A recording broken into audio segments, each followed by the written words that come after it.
আসসালামু আলাইকুম everyone, welcome back to my channel প্রিয়ার রান্নাঘরে। আমি প্রিয়া আবারও চলে এলাম একটা অন্যরকম রেসিপি নিয়ে। দেখতেই পাচ্ছেন, আর এই রেসিপিটি আমি কিভাবে তৈরি করলাম সেটাই আজকে আপনাদের সাথে শেয়ার করব। চলুন দেখে নেওয়া যাক আমি কিভাবে তৈরি করলাম।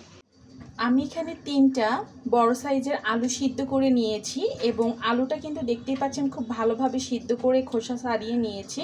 এখন আমি হাতের সাহায্যে শুধু এটা আধো ভাঙা করে নেব, খুব বেশি কিন্তু ভেঙে নেব না। আপনারা চাইলে ম্যাশার দিয়েও ম্যাশ করে নিতে পারেন। জাস্ট আমি হাত দিয়ে এভাবে একটু ভেঙে নিচ্ছি। আর আলুটা অবশ্যই ভালোভাবে সিদ্ধ করে নিতে হবে।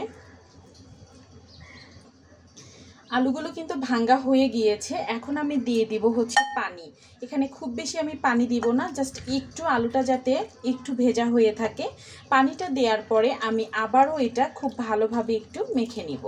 তো এটা আমার রেডি হয়ে গিয়েছে। এখন আমরা পরবর্তী ধাপে চলে যাব।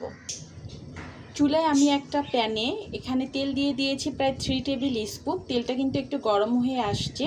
এখন আমি দিয়ে দিব দুটো তেজপাতা। আমি মাঝখান থেকে এভাবে একটু ছিঁড়ে দিয়ে দিলাম এবং সাথে সাথে আমি দিয়ে দিচ্ছি দুটো পেঁয়াজ কুচি। এখানে মিডিয়াম সাইজে দুটো পেঁয়াজ কুচি রয়েছে।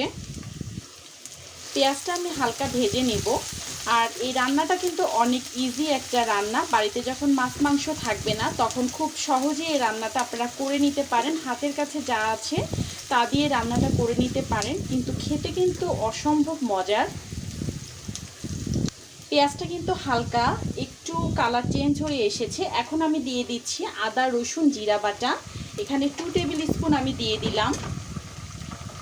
1 টেবিল স্পুন দিয়ে দিলাম লাল মরিচের গুঁড়ো। 1 টেবিল স্পুনের একটু কম দিয়ে দিলাম হলুদের গুঁড়ো। এখানে আমি সামান্য পানি দিয়ে দিব যাতে গুঁড়া মশলাগুলো পুড়ে না যায়। তো মশলাটা দেওয়ার পরে আমি জাস্ট হালকা একটু নেড়ে দিব। স্বাদ অনুযায়ী দিয়ে দিলাম লবণ। লবণটা অবশ্যই স্বাদের উপর ডিপেন্ড করে দিবেন। 2 টেবিল স্পুন দিয়ে দিলাম গরম মশলা বাটা। আমি এখানে সব বাটা মশলায় কিন্তু রান্নাটা করছি। আর বাটা মশলায় যে কোনো রান্নার কিন্তু স্বাদই একটু অন্যরকম হয়। তো দেওয়ার পরে আমি খুব ভালোভাবে আবারও মিক্সড করে নিব। মশলাটা কিন্তু খুব ভালোভাবে আমি কষিয়ে নিয়েছি। দেখতেই পাচ্ছেন তেল বেরিয়ে এসেছে। এখন আমি দিয়ে দিব ম্যাশ করা আলুটা। যে আলুটা আমি ম্যাশ করে রেখেছিলাম এটা আমি এখানে দিয়ে দিব। ম্যাশ করা আলুটা দেওয়ার পরে মশলার সাথে খুব ভালোভাবে এটা কষিয়ে নিতে হবে। যেহেতু আলুটা আগে থেকে বয়েল করা, সেক্ষেত্রে কিন্তু আমাদের রান্নাটা করতে খুব একটা পরিশ্রম করতে হবে না। আর এখন যা গরম পড়েছে, এই গরমে কিন্তু রান্নাঘরে অনেকক্ষণ থাকতে কারোই ভালো লাগে না। তো দেখতেই পাচ্ছেন কত সুন্দর একটা কালার কিন্তু চলে এসেছে। এখানে কিন্তু আপনারা টমেটোও দিয়ে দিতে পারেন, এতে করে আরও ভালো হবে।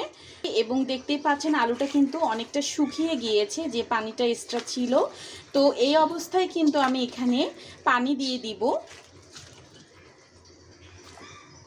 এখানে আমি পানি দিয়ে দিলাম প্রায় 2 কাপের মতন।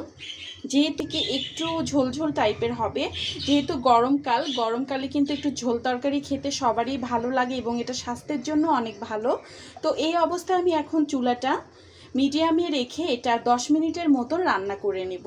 এখানে আমি 3টা পেঁয়াজ কুচি নিয়েছি এবং 2টো কাঁচামরিচ কুচি দিয়ে দিলাম।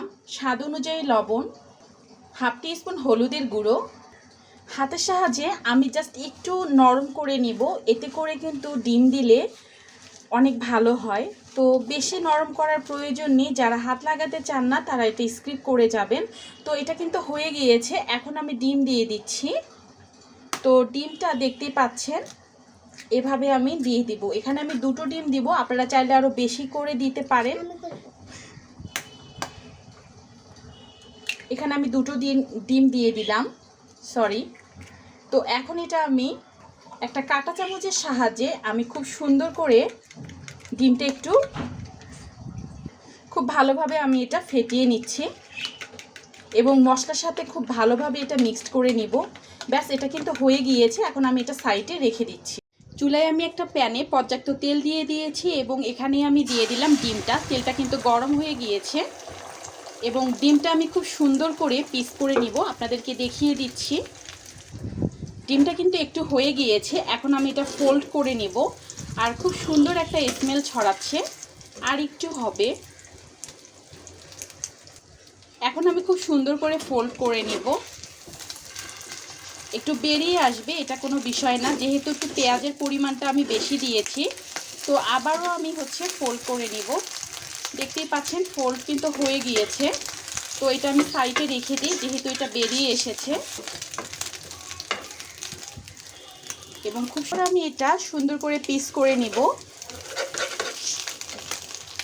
তো ডিমগুলো কিন্তু আমি সুন্দর ছোট ছোট পিস করে নিয়েছি, আপনারা চাইলে বড় পিসও করে নিতে পারেন।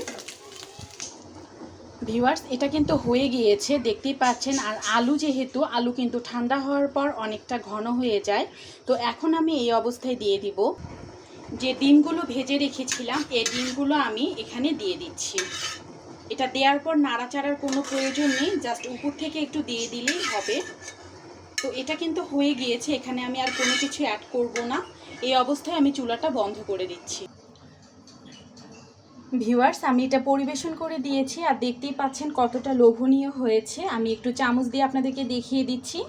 আর এটা কিন্তু গরম ভাতের সাথে জাস্ট দুর্দান্ত লাগে। অবশ্যই বাসায় ট্রাই করবেন, এবং আপনাদের কাছে কেমন লেগেছে আমাকে অবশ্যই কমেন্টস করে জানাতে পারেন। এবং সবার যদি একটুকু ভালো লেগে থাকে, আমার চ্যানেলটিকে সাবস্ক্রাইব করে আমার পাশে থাকবেন। আজকে এই পর্যন্তই। আল্লাহ হাফেজ।